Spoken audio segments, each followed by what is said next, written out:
Now, as we reach the halfway point in the ceremony, we are delighted to have writer, poet and journalist Bridget Minamore with us tonight. Now, Bridget writes about race, class, feminism and pop culture. She has read her work both nationally and internationally, from Cheltenham Literary Festival and South Bank Centre to literary festivals around the world. She's been commissioned by Historic England, the Tate Modern and ESPN, and was shortlisted to be London's first Young Poet Laureate. So please welcome Bridget to the stage. Hello.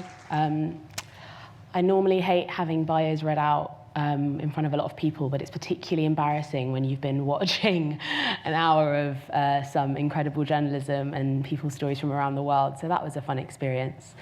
I'll give my mum a ring later and tell her that I nearly cried because of a Yazidi woman, and then someone started talking about the things I've done. So there was that. Anyway, I am Bridget. Hello, nice to not see you. It's very dark up here. And I was asked to come here and be the sort of midway point, a palate cleanser, perhaps. Some poems. I'm going to read you some poems. I'll start with the longest one. I'll read that one first, which is the reason I was asked. I wrote this poem years and years ago now, and so it's always strange when people find it on the depths of the internet. I wrote it when I was a teenager, and I started to get involved in the news. I should say that I'm actually a journalist now as well, but I write about pop culture. So nothing anywhere near as emotionally taxing as the work so many of you have done, the work that I've seen. I'm really, honestly, a little bit moved. Won't cry, hopefully won't cry, I'll be fine. But it really reminded me of why I wrote this poem. I was a very confused teenager in Southeast London, and I was listening to my parents, my mother, who has not watched the news for 20 years because it's depressing, she's right, and my father, who is a cab driver and so listens to the news for about 12 hours every single day. And I was so overwhelmed, and I haven't really lost that overwhelmed feeling, I think, in the 10 or so years since I wrote this poem, which is kind of sad, but kind of funny, I think. But it's called Breaking News, and it goes like this.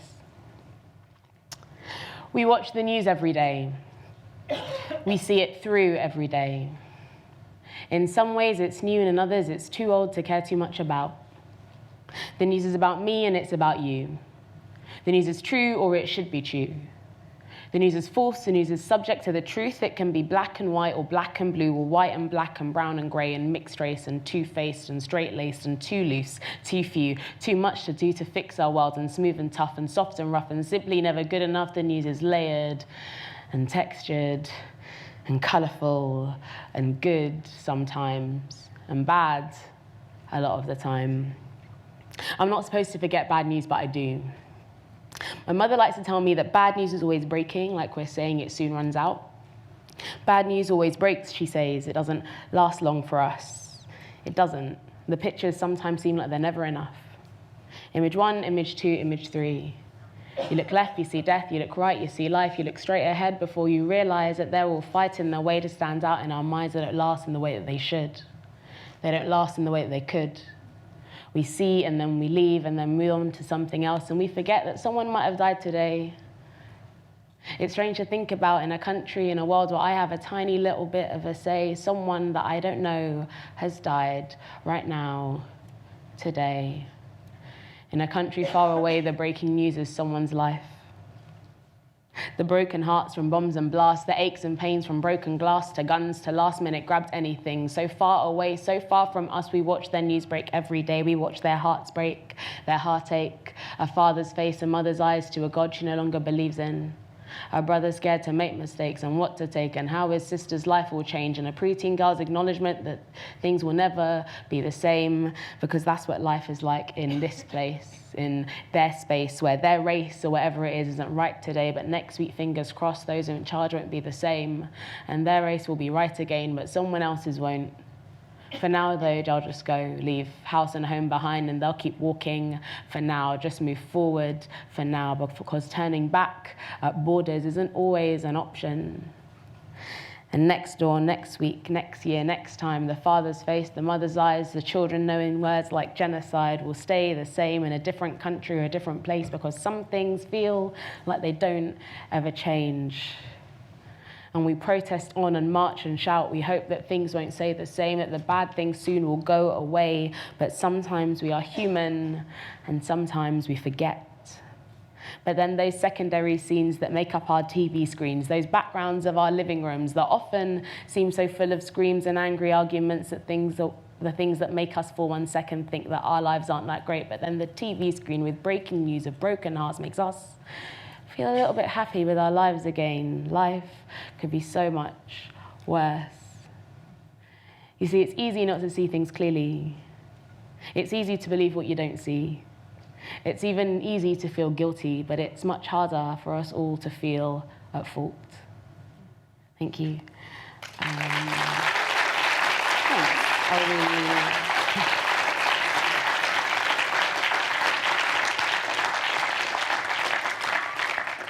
Thank you very much. I'll read 2 more shorter pieces.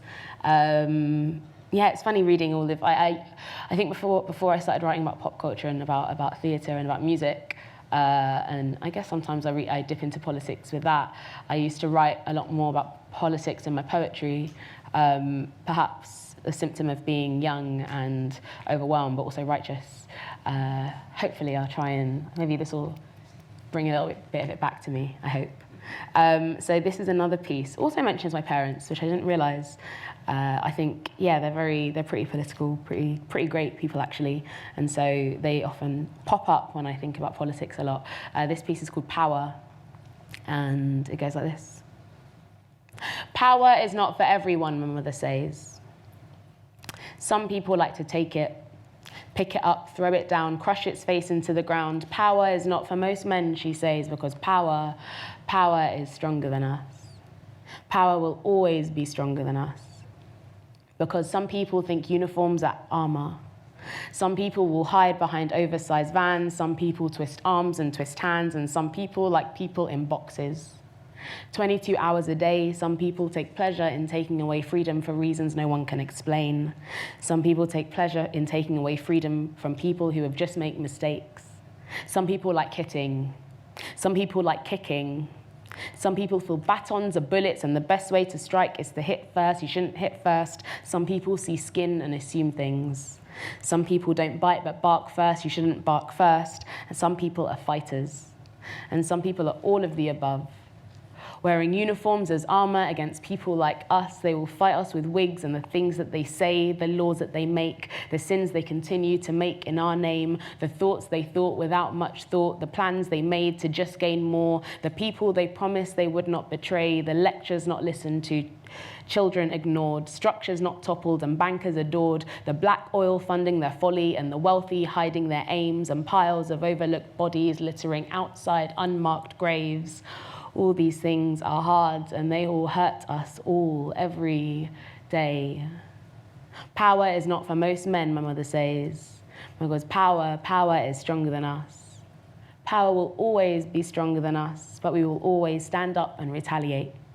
We will always tell stories and always tell truths. We will shout ourselves hoarse and will shatter the ruse. We will fight them with knowledge and ink on the page. We will always find a new way.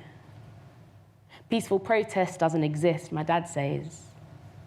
All protest is peaceful and all protest is not. There is anger and there is acceptance. Choose one. Thank you.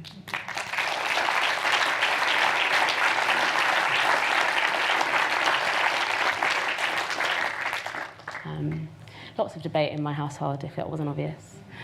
I was an only child.